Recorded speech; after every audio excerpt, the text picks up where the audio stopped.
see humans here. What brings you to the grove?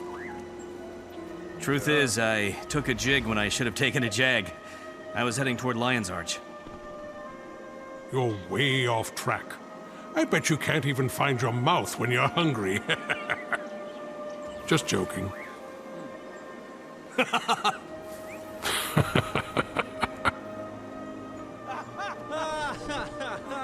More violence, less violence. Alright, we're back! It's a wonderful summer day, but cool enough that I could sit down and have a lot of fun playing Guild Wars 2 without getting too hot and sticky and nasty. Got a fan blowing on me, it's perfect. What a great day to play the Sylvari. So, a super mysterious, really interesting, exciting race here.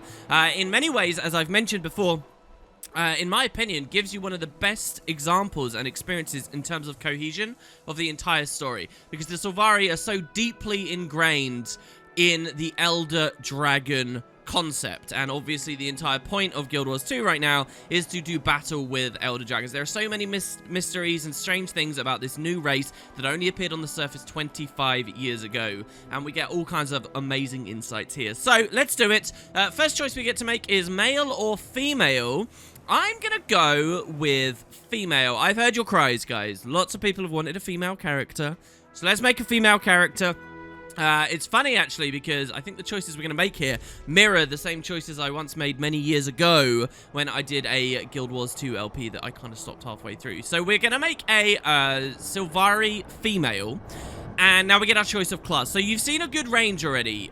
You have seen the warriors of the heavy. You've seen the engineers of the medium. And you've seen the elementalists of the light. So now we get to double up in one of the other armor classes and try it again. So there's two that I'm really keen on here. Number one is the ranger. So, rangers are proficient with the bow. They rely on a keen eye, a steady hand, and the power of nature to slay their targets. They're loyal pets, which rangers tame and train, distract enemies, while the rangers strike safely from a distance. We are the Sylvari. We are plant people. We are born of a freaking tree, and I love that kind of nature-y theme and idea, and how cool do we look there in those? I don't actually recognize this ranger armor. It looks badass. Anyway, I love the idea of playing a ranger. But the other one I also really want to play is one of the other light armors, and that would be the Necromancers. And actually, I've decided it's got a lot of and but I'm going to go with Necro. So we are going to be a Sylvari Necromancer. Necromancers are masters of dark arts. They summon the dead to fight for them. They channel blood energy, and they rend their enemies' souls. Oh god, I'm coughing here. Necromancers draw life force and use it to strengthen or to heal themselves and others. They wear light armor. So the previous light armor character we've seen is an elementalist that gets attunements, and that did so much to determine our weapon skills. Well, we're going to see what a light armor class feels like that doesn't have attunements at all. This is kind of be a bit like where Warrior meets Ellie, but we'll see. So there we go. And then, of course, we get to decide what we look like.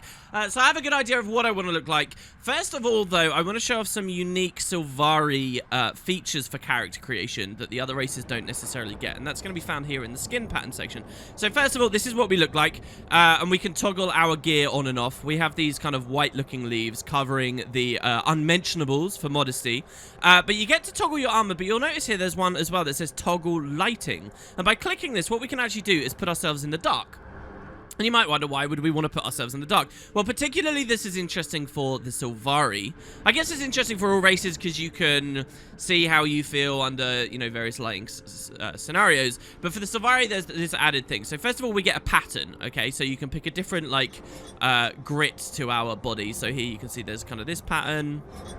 And then we can change the pattern color as well, and we can make it red or whatever.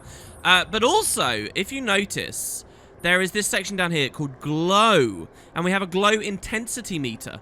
So what glow is Sylvari are bioluminescent, and at night times, or when they are in dark places such as dungeons, they actually can glow with a third color. You get your primary skin color, you get your pattern color, and then there's the glow color. So we're kind of an ashen color right now. If I toggle the lighting off and I say that I want to glow blue, and we crank that up, you'll notice at night we get these lovely like blue streaks pulsing and ebbing and throbbing across our bodies.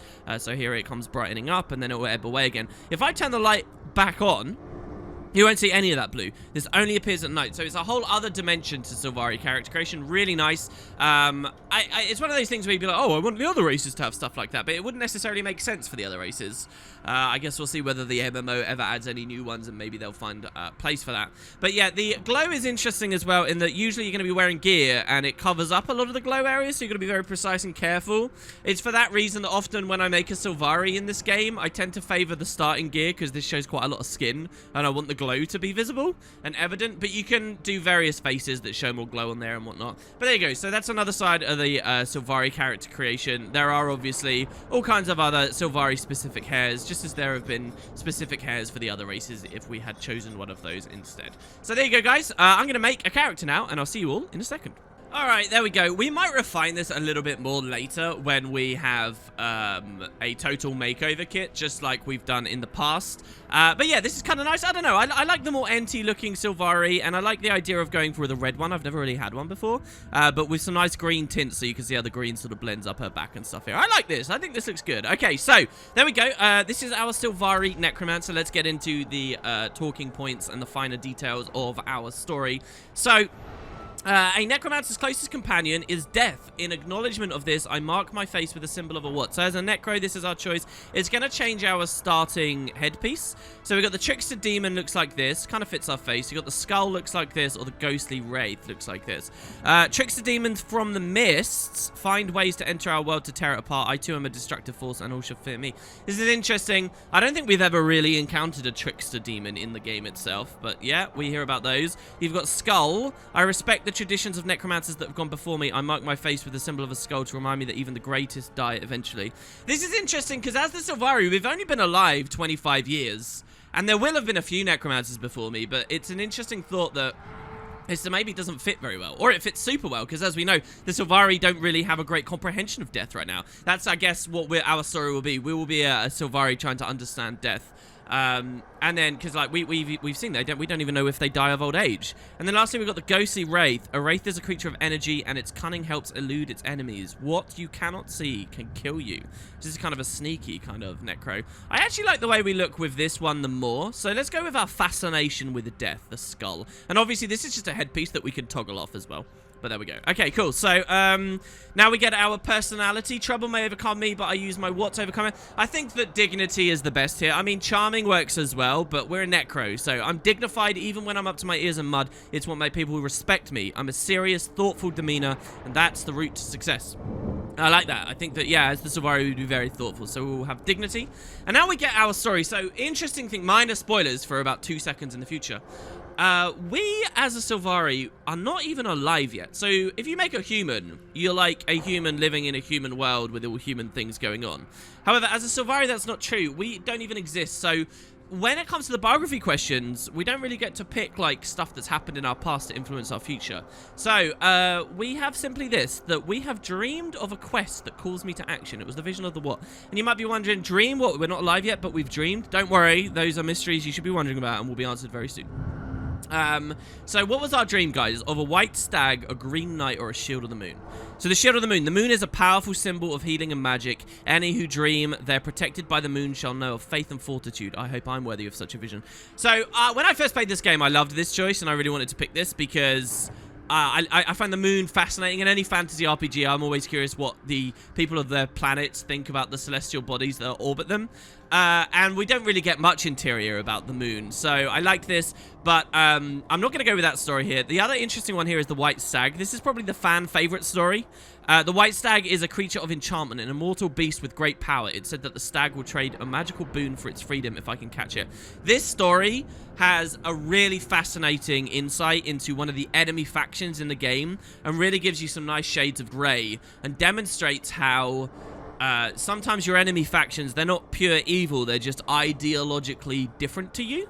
And so this is definitely the fan favorite. I'm going to go, however, the Green Knight. I saw a powerful knight in green armor, his face obscured. He was defeated, but I did not submit. Was killed, but did not die. Dare I face him in battle? So necromancers eventually can specialize to become kind of like death knights, if you will. And I love the idea that we're influenced by a Green Knight very early on. This story also happens to be the coolest story in terms of, like, cohesion with the later stuff to do with the Lion Guard, the battle against Zaitan. Like, the stuff you experience in this story connects so deeply to the characters and things you find later that for, like, a true perspective of Guild Wars 2's story, it's got to be this one. So the Green Knight. Anyway, so that's just choice 1. Choice 2, I believe that the most important of Ventari's teachings is, well, we don't know who or what Ventari is right now, but we'll learn very soon. But so there's some teachings. One is act with wisdom but act. The other is that all things have a right to grow. And the other is that where life goes, so too should you. So this is pretty interesting. The world is a delicious and gorgeous place created for us to explore, enjoy, and protect. I will seek out the lessons in every experience, and as I grow, I will have more to offer in return. Or we've got all things have a right to grow. The blossom is brother to the weed. Diversity of opinion is good. Discussion is healthy. No one should be condemned simply for being different. I will stand up for the rights of all. Or act with wisdom but act. It is one thing to know what is right, and another to change the world. We all have a calling. I will distinguish myself through my actions, and thereby lift Tyria to a higher state of nobility. So tough choice here. So there are the rare story steps, you may already have encountered a few, in Guild Wars 2, where if you pick it, it gives you like a really fascinating, amazing lore bomb story.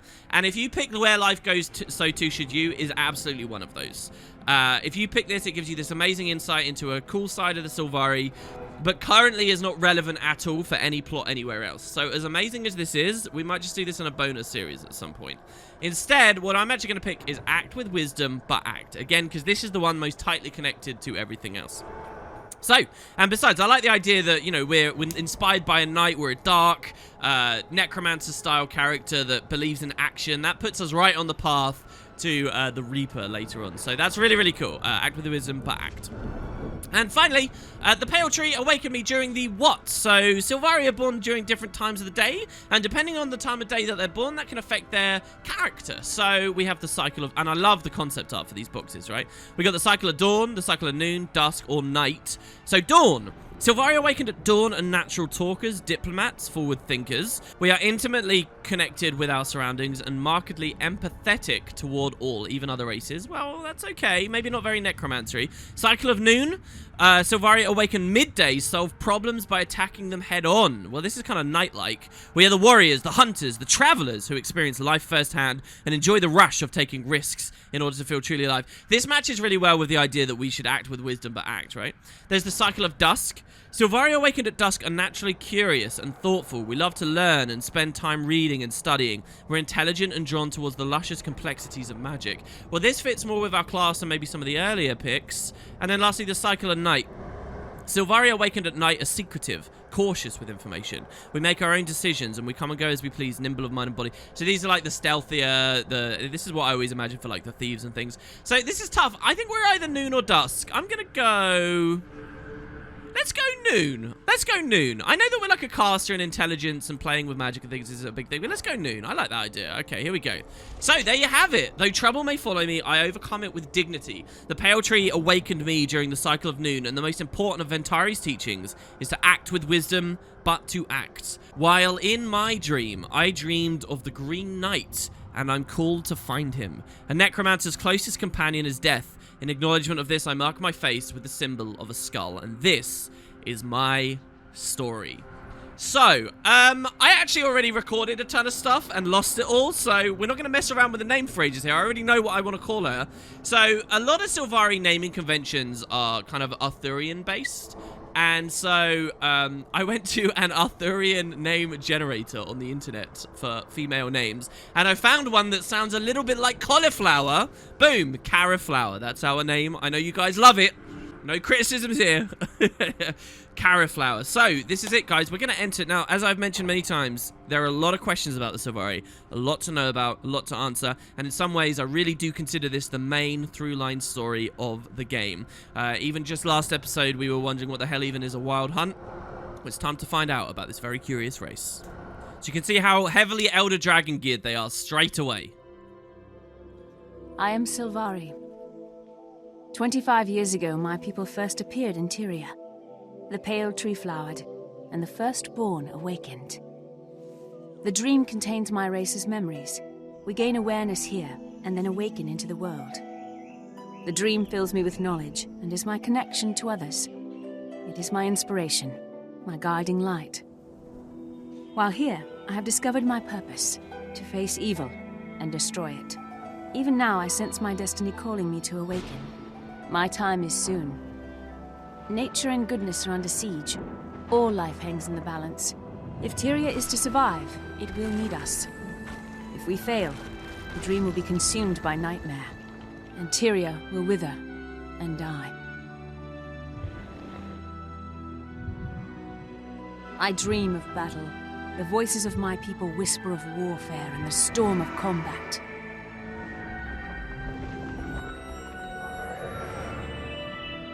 I see a knight in armor, fierce with challenge. He offers me the gift of courage. The dream hints at my future. I see friendly faces, good and noble folk. They need me. I must keep them safe. A devouring force threatens all of Tyria. I will stand against that danger. On this, the eve of my awakening, I feel fire in my blood. And yet, I sense darkness approaching. Something intrudes upon the dream. It blocks the path to my awakening. Before I can enter the world, I must first face this evil and vanquish it.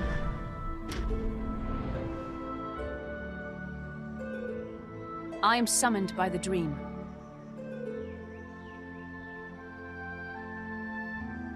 This is my story. Ooh, so there we have it. Man, this is so crazy. There's going to be a lot of ambient dialogue here as well, so prepare for me to get interrupted a ton. You know, in Guild Wars 1, in fact, let's just see if they speak to us straight away before I go off on some massive rant about, For the sake of the land, for the sake of the pale tree, come to me, Sapling. I need your assistance. Yes, I'm here. Why are we Can being you see attacked? me? I don't know. I've never felt anything like this. It's awful. Please, help. Okay, alright, so we see Kate, she beckons to us, we hear lots of Sylvari speaking. I'm going to go to someplace quiet just to talk to you guys for a very quick second here. So, yeah, back in the original game, Guild Wars 1, there was kind of the tutorial section, which was known as pre-searing, that took place sort of 2 years prior to the rest of the game, and then finally you entered the rest of the world. The Sylvari kind of get something a little bit similar, it feels like, because if I press M to go to the map, you notice we're not on Tyria right now. We are not alive. I hope you paid close attention in that cutscene. We are in this thing called the Dream, which is very confusing and strange, but this is like a pre-birth state we're in. And there's a whole load of things that are going on here. We've seen something about a Green Knight, we've got a drive to fight, we've now as well heard about some kind of darkness encroaching on the Dream. So I love the idea that if Guild Wars 2 had even longer in development or bigger budget or whatever, or Sylvari was the only playable race, you actually could have had hours of gameplay here where you learn about the Dream very slowly and steadily and about the Sylvari, and then finally you start hearing about this darkness and you take it out as a final boss. For us though, it's all going to fly by extremely quickly because this is only about the same length as those tutorial instances that the other races get too. So, what have we got? Well, first you will have noticed, yes, Kaith, not the real Kaith, an apparition of Kaith is over there. Bubbles like a walking waterfall. What is it? It's squishy. How interesting. Do you think it will be our friend?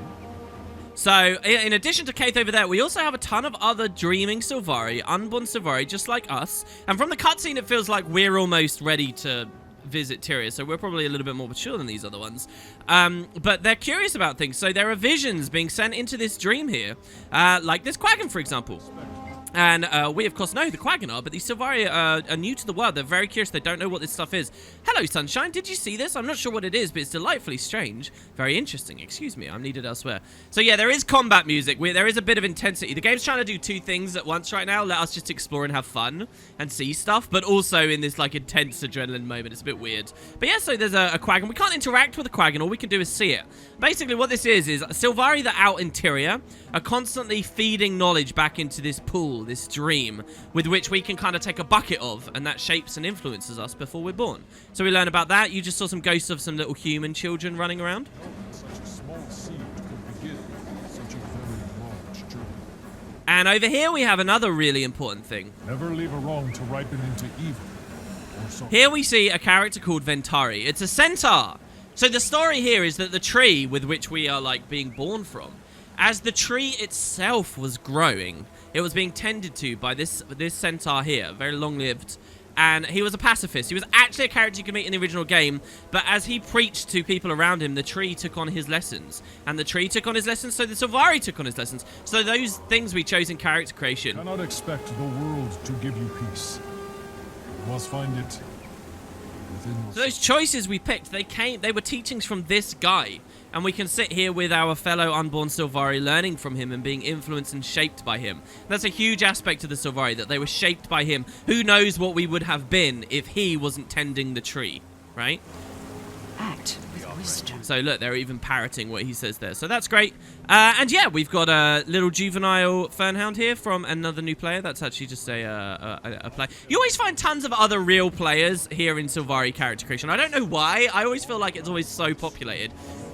Maybe it's just that people love the Sylvari, I don't know. Anyway, so over here, we also have some pretty scary looking stuff. Check it out. They're the Orions. The Sylvari are very acutely aware of Zaitan, of the undead. And what we actually see here are Sylvari members of the Lion Guard being cut down and slaughtered by the Risen. We seem to know a little bit of why that might be happening, right, guys? The Lion Guard are in this battle against the undead. The Sylvari see it, they learn of it, and we are being shaped by it straight away. Immediately, what do the Sylvari recognize as a threat? The Sylvari do have domestic issues, absolutely, but more than any other race, absolutely, they are geared around the Elder Dragons, and that is no coincidence. So, yeah, what's going on over here, then? That's enough preamble, I guess, and random talk. We have Keith. Yes, I'm here. Can you see me? Looks like there's an enemy here, a Nightmare Hound. We can kill that with our Necromancer capabilities. We'll talk about those all in due time, guys. But yeah, so this is... We obviously know Keith is a real Sylvari. She's actually one of the firstborn. She was one of the first Sylvari, 25 years old already. She is not still in the dream. This is just an apparition of her from the real world communicating with us. You chose this.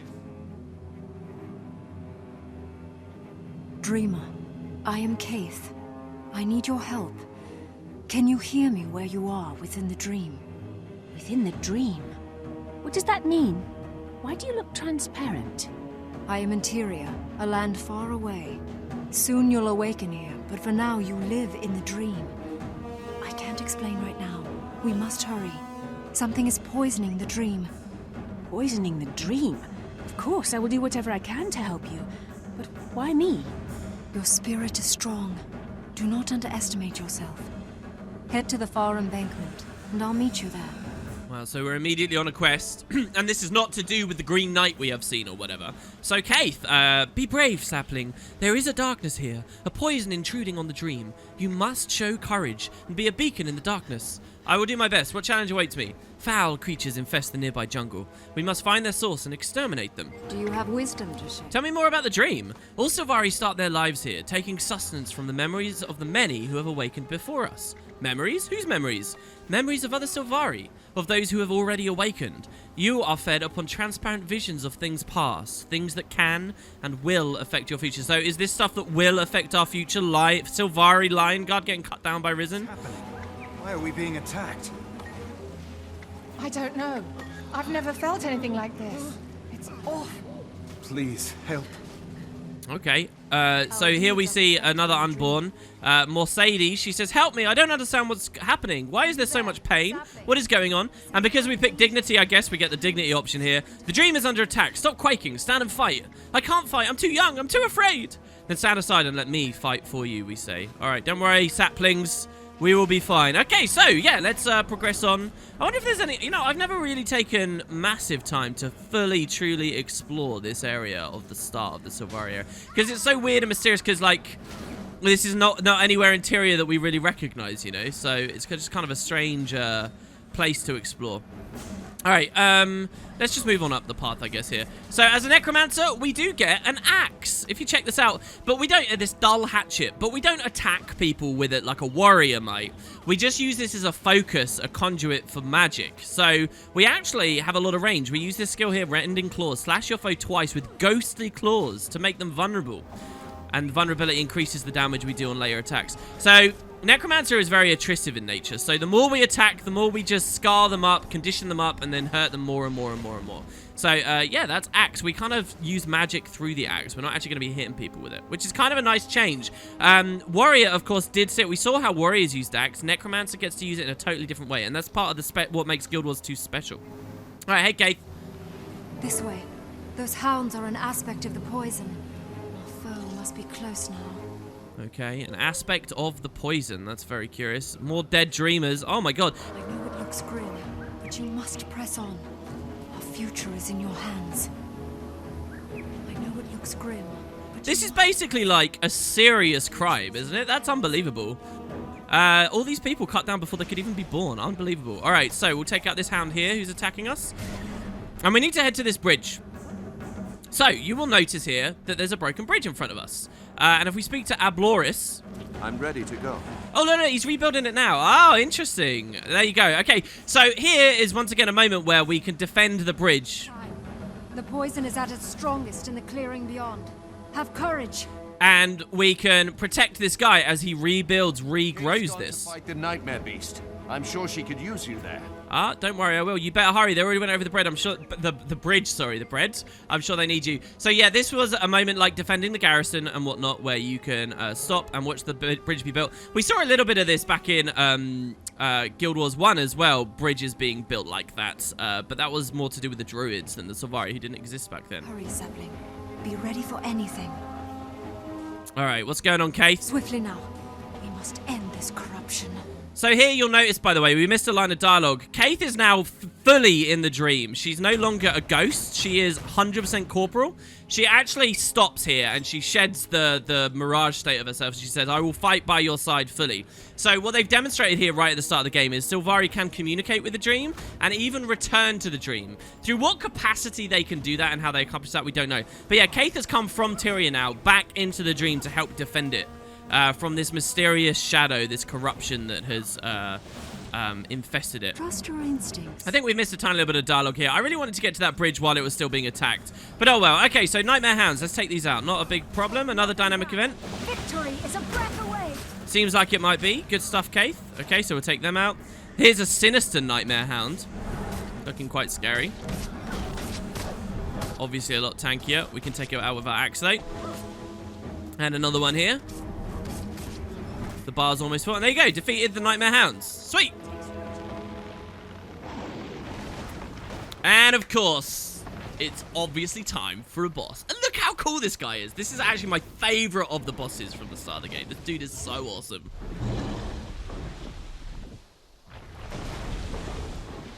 While maybe the humans deal with like an earth elemental, the Char deal with a ghost, the Sylvari are dealing... Poison has taken form.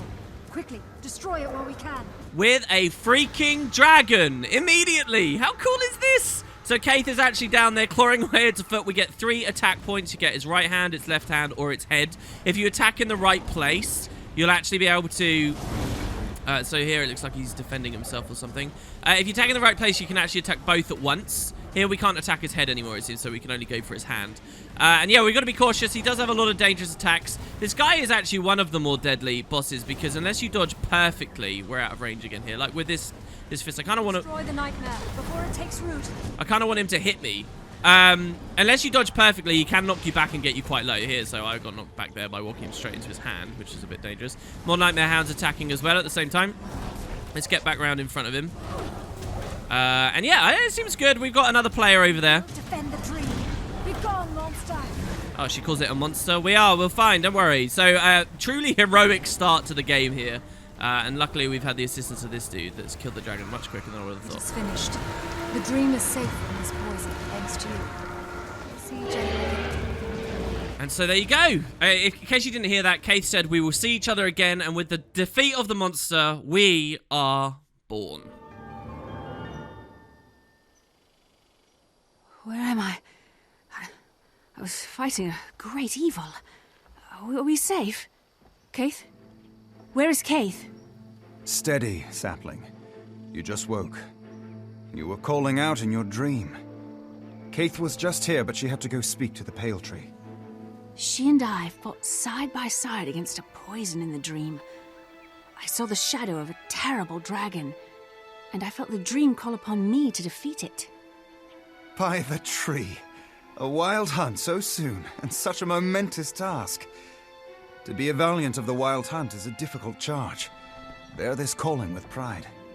I will. But how do I begin? One does not simply awaken and rush off to face a dragon. You start here in our forest. There were others hurt in the dream. They could use your help. Besides, it'll be fine training for a new Valiant. Caledon Forest, the Sylvari homeland, spreads outward from the base of the Pale Tree. Sadly, this vast green land knows little peace. Aurian undead emerge from the surf, threatening the grove. Alright, so there you go. That's what... Be prepared to be interrupted a ton again by ambient dialogue here, which is amazing. But there you go, guys. That is what a wild hunt is. A compulsion in the Sylvari. In fact, if we speak to, I think Cereman here, he'll give us even more details. He says, how may I be of service to you, Valiant? You're a mender? What do menders do? Well, we take care of newly awakened Sylvari. We also tend to the sick or the injured. Chief among us is Mender Aviala in Astoria. So yeah, by the way, we have just been born. We are in Tyria. Check it out. In an area of Tyria we've not ever seen yet. So, what else does he say? Where was I while I dreamt? Before I awoke? Look up, Valiant. Do you see those blue fruits? So we see these above us. He says, when you awoke, those were lowered from the boughs by the pale tree. So yeah, this is physically, in the real one, in our brain or whatever, we were in the dream. But physically, we were being born as a Sylvari here. These are our first steps, our first seconds as a living, breathing thing. And we're already an adult, already with gear, ready to go. And so yeah, this is actually where Sylvari are born, from these blue fruits. They are physically growing on a tree and plopping out. So wow. He mentioned something called a wild hunt. What does that mean? A wild hunt is an important purpose given to very few Sylvari by the Dream of Dreams.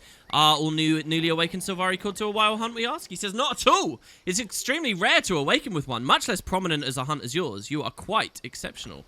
So, yes, we hear about the wild hunt. It's a compulsion in Sylvari. It's very rare to get it when we're born. We have had it when we're born. But other Sylvari could just be going about their lives, and then boom, they get hit with a wild hunt, and then they're driven to go do something, okay? And we have been given one as we're born to fight a dragon. What's it like to feel the call? It's difficult to describe. It's a tightness in your chest, and a buzz in the back of your head. You can't stop thinking about what must be done. It gnaws at you and climbs your soul like a parasitic vine. That sounds unpleasant. Yeah, that does sound quite unpleasant, but that's what we've got, guys. That's what we've got. These guys talk about so many fascinating things about... Because this is like... This guy, I guess, has just been born as well. This guy has just been born. These would be of the same cycle as us. Actually, this person hasn't. They've got dialogue. And you shall find. You're not a Nightbloom, are you? Thorns, those evasive, sneaky beasts make me insane. Why can't they just give a straight answer? You're a Noon, aren't you, we say. She says, that obvious, I don't see any purpose to sneaking around for a bush. Just get in there and hack it down. That's what a weapon's for. Yeah, you're definitely a Noon Bloom. Is that what we are again? I can't remember what we picked. Hold on, let's go to our story journal. But what if I'm called to a wild hunt and have to go? The dream would not be so cruel. There, look, these two were born together and they say they never want to leave, but they might have to. Here, so, yeah, we are... Well, no, yeah, we're Noon. We are Noon. Okay, so there you go. We're Noon as well. It does kind of look like... Hopefully this is high noon. I can't really tell what time of day it is right now. It's so ethereal and magical here under the boughs of the pale tree. Right, so, I forget completely what we were in the middle of saying. Probably about the wild hunts. Yeah, but Sylvari just go about their lives and then they are called to go do something. We saw fighting a dragon. Now, how you interpret that is up to you. And I really do mean that. We saw ourselves fighting a very mysterious... Valiant makes me no better than anyone else. It merely means I have a more firmly defined purpose. You have a responsibility. I have a responsibility because I am alive. We all do. Being a wild hunt Valiant just means I know quite clearly how to fulfill mine. We saw fighting a planty-looking dragon. Does that mean going after all dragons? Does that mean going after a specific dragon? Does that planty-looking dragon exist in the real world? Does fighting Zaitan count? Well, it seems that our player character in the game is going to, at least initially, interpret that as fighting against Zaitan. And perhaps even side by side with Kaith, right? Because that's what we did in the dream. But that's open to our interpretation. But then there's something else as well. In my dream, I saw two distinct images. I saw a green knight and a dragon. What do they mean? Well, dream images may be literal or symbolic. You should seek out the firstborn who have experience interpreting these images. So not only do we have the dragon thing, we had that green knight as well, which we picked at character creation. So there's a hell of a lot going on as a Sylvari. Here, we did hit level 2, obviously, by the way. So with level 2, we unlocked our second skill. We'll look at that soon enough. But yeah, so this is where we're born. Over here, you can find a Warden Requisitioner. Seize the moment. The Wardens are the defenders of the grove, the tree itself. Warden is actually a term you may recognize if you're a Guild Wars 1 player. In a distant continent far away known as Cantha, we found Wardens there too. Were they Sylvari? Well, that's one of the big mysteries that still remains unanswered. But the Sylvari, at least 250 years later, are calling themselves Wardens too. Coincidence? Who knows? And the Warden says, this will suffice for now. You can find better equipment during your travels or purchase it from merchants throughout Tyria. Good luck. So I guess they gave us this gear. Well, shouldn't we have been naked, technically, in the dream itself? Good luck. We say, again, thank you. You've been very useful. When I dipped my ladle into the dream's knowledge pool, I think I accidentally used the straining spoon. I know what you mean. My knowledge of the world feels spotty at best.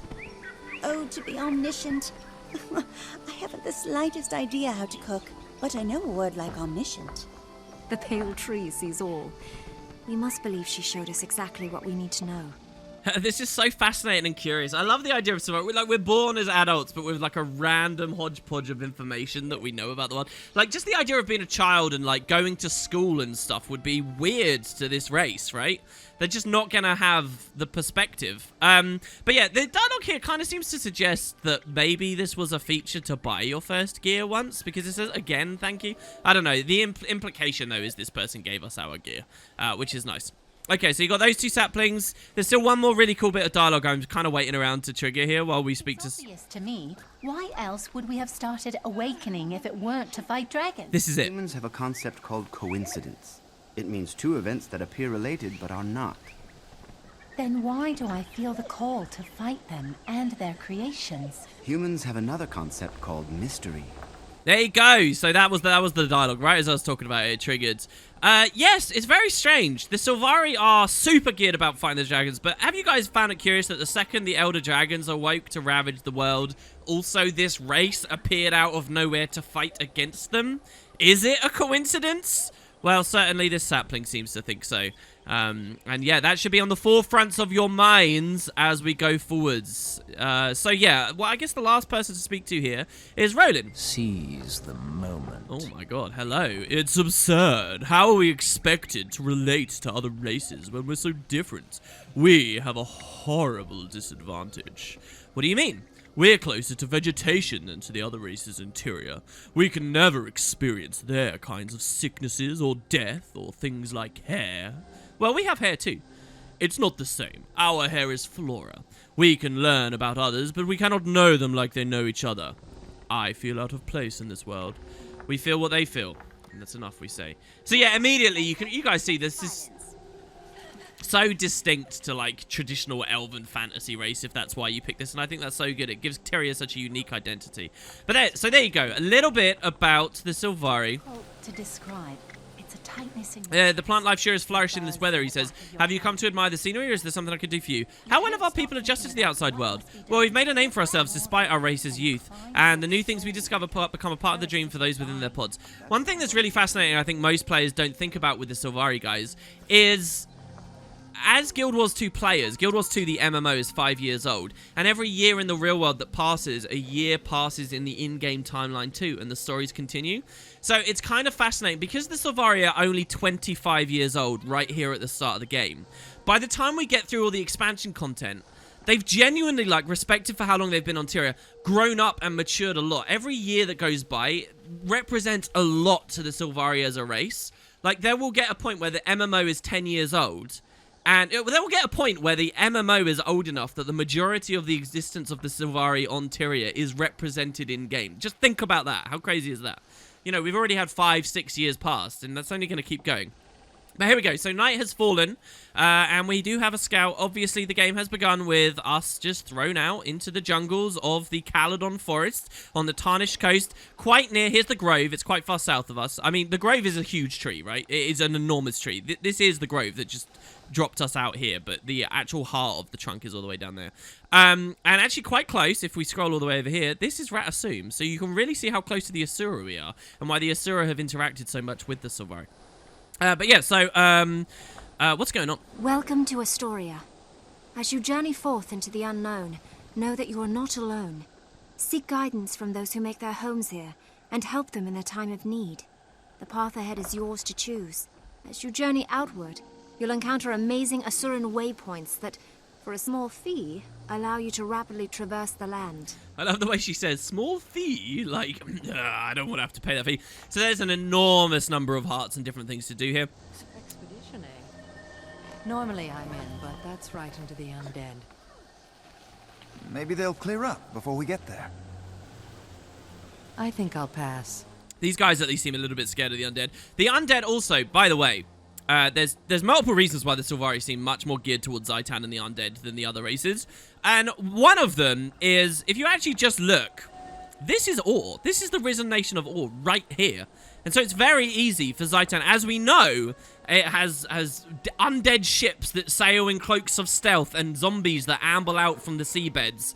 We know that Zhaitan, the water doesn't mean that much to Zhaitan. And in truth, it doesn't take him much to get his risen to the grave. So there are a lot of undead around, and a lot of these early events are revolving around clearing risen straight away. You know, for the other races, we don't start dealing with risen until we get to Lion's Arch and around there, but Sylvari, straight away. I do want to show you one thing. Many years after the game originally came out, the devs did add an entirely new heart. This never used to exist in the game, but it's new, so I thought I'd show it off. Well, new with respective to the very beginning. There might be a few of you guys watching who didn't know this exists. We farmers have a lot to contend with out here. The wardens do what they can, but it's not enough. Could you lend us a hand? What do you need me to do? Well, these hungry mowers need to be fed prickly fruit. And if you find termites or termite larvae, give them a friendly squish. So here's some lava here. We can press F. Squish it down. Our skill 2 is called Ghostly Claws. Summon spectral claws to slash at your foe in a quick flurry of strikes, gaining life force per strike. This attack deals increased damage per stack of vulnerability on your target. So the auto stacks vulnerability, and then the 2 does more damage the more vulnerability that's there. It says we gain life force from this as well, but we're too new in the world to know what to do with life force, so don't worry about that side of things just yet. But here's the Ghastly Claws.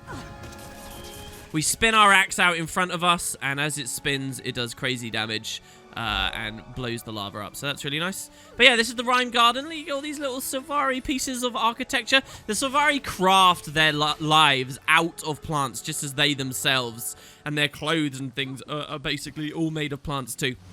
Everything they do is nature inclined. I've always loved the idea of seeing what happens to Tyria like 100, 200 years in the future.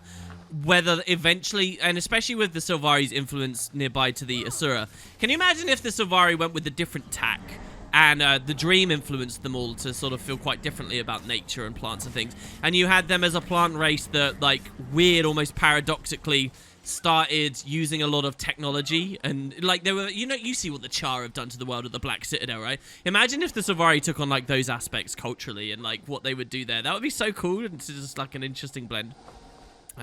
But yeah, okay, so we get these. Because, you know, as the Sylvari, maybe eventually they would view all things planty as primitive and, like, juvenile and young and, like, you know, something they should move past because that's too primal and, like, I don't know.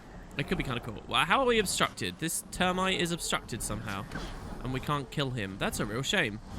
What? How is he obstructed? That's a very strange bug. We've seen some weird stuff in these videos. We've seen flying centaurs and now just invulnerable termites obstructed by something. So yeah, this just teaches players very simple stuff about the game. Pressing F on things, breaking stuff. And there you go. We can help Delia.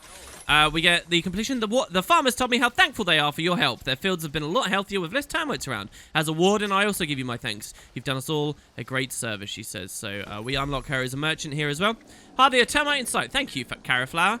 And we can get a Warden Light emblem. When it seems darkest, light your path with action, says Warden Jemai. I really like that. So let's buy that and let's equip it over here as an accessory, I guess.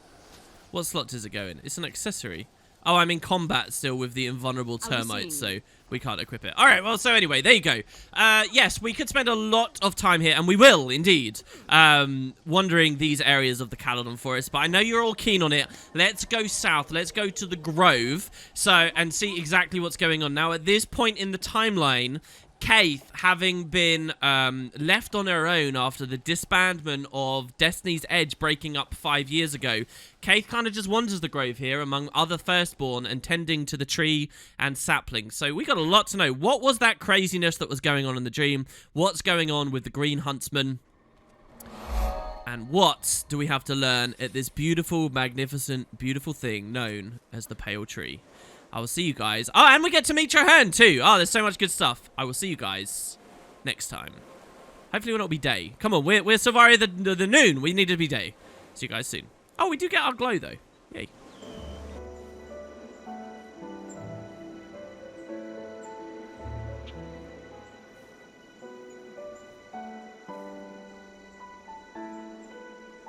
I missed you at the gathering last night.